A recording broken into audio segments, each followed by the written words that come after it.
Feno roapolo taona moa zao ny nahevekatsika dia Monseigneur Vincent Rakototsafy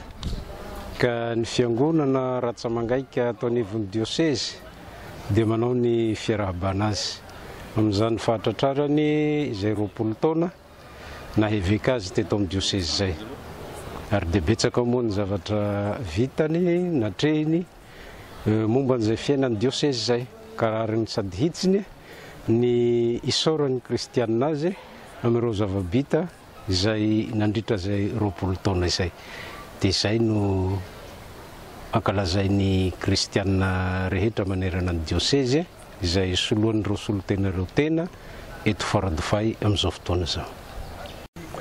Amin'izao fankalazana ny faharoapolo taona ny nahevekan'ny Monseigneur Vincent Rakototsafy hevekan'ny Tolagnaro izao dia amin'ny anaran'ny fikambanana Lazarista Manontolo no iarabananao Monseigneur amin'izany fankalazana izany sy amin'izany fahatratrarana izany faharoapolo taona ny nahevekanao izany ary dia misaotra sy mankasitraka indrindra tamin'ny fiaraha-miasa sy ny fifanampiana hatramin'izay ka hatramin'izao ary dia mbola mirary ny hitohizan'izany hatrany zahay ato anatin'ny fikambanana Congrégation de la Mission na Lazarista eto Madagasikara fa indrindra moa ny eto amin'ny diocèse ny Tolagnaro izay tantaranao manokana mankasitraka mankatelina Monseigneur ary mirary soanao hatrany ho lava andro iainana ianao amin'ny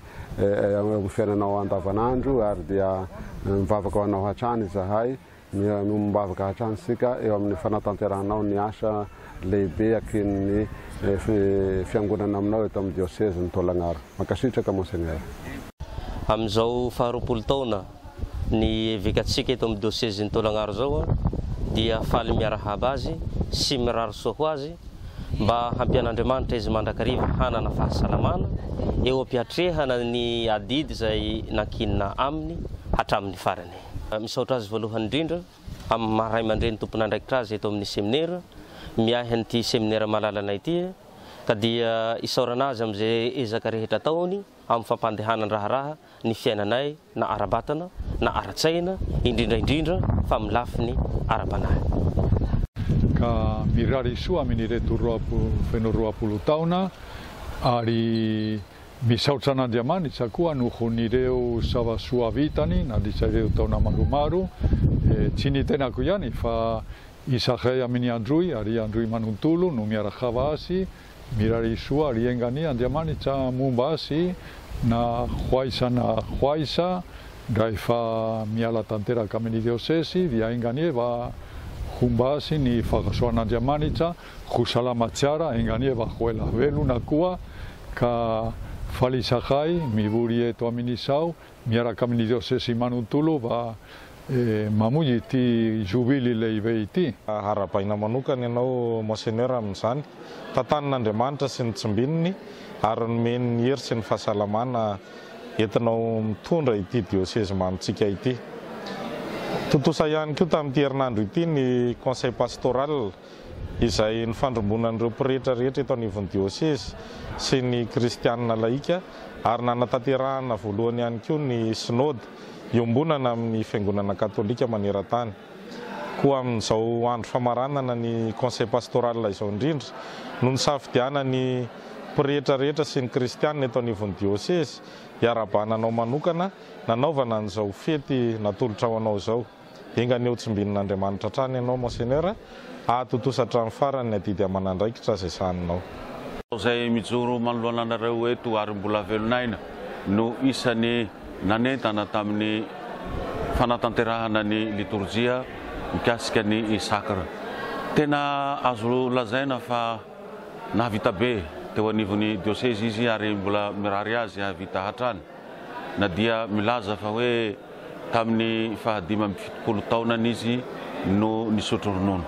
ary maro ny zava-bita fa indrindra ny fanaovaozana ny resaka rafitra pastoraly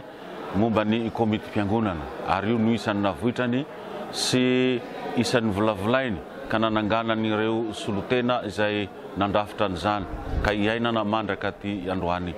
ka dia isaorana anao Monseigneur fa nahavita be anao ary hoe lavelona ny rarinay moa dia mba ilalilavenona ary soa fianatra amin'izay rehetra nataonao ary isan'ny nahafinaritra moa ny fananany herim-po ary tsy kivy amin'ny zavatra rehetra na amin'ny mora amin'ny sarotra araka ny teny filamatra izay nampiasainy ihany koa hoe miara-dalana amintsika ny tompo. Ny alalan'ny kristianina rehetra avy ao amin'ny paroasin'ny Tanambao no itondrako ny fiarahabana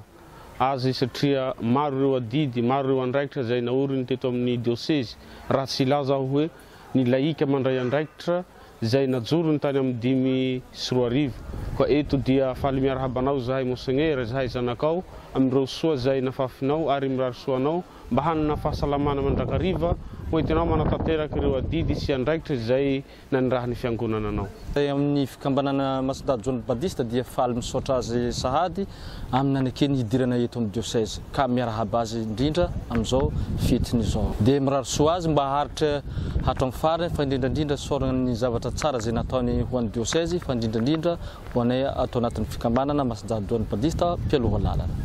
Vita soa tsara moa zao ny conseil pastoral dia hararaotana amin'izao fotoana zao ny fiarahabanan'ny eveka nahatratrara ny 20 taona nitondrana ny diocèse ary mirary soa ho azy zahay mba hananana ny fahasalamana tanteraka